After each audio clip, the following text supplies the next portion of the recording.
Super blessed ka sa partner mo kapag ganito.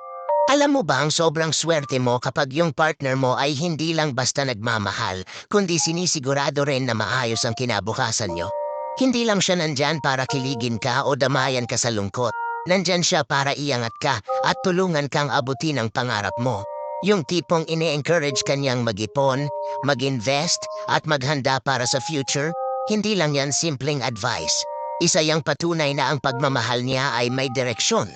Gusto kanyang makita sa taas, hindi lang para sa sarili niya, kundi para sa inyong dalawa. Gusto niyang magtagumpay kayo ng magkasama, hindi kanya-kanya, kundi bilang isang solid na team. Kaya kung may ganyang klaseng partner ka, alagaan mo. Iparamdam mo sa kanya na pinapahalagahan mo ang effort niyang maging inspirasyon mo sa buhay. Hindi lahat ay may partner na hindi lang pang ngayon, kundi pang habang buhay.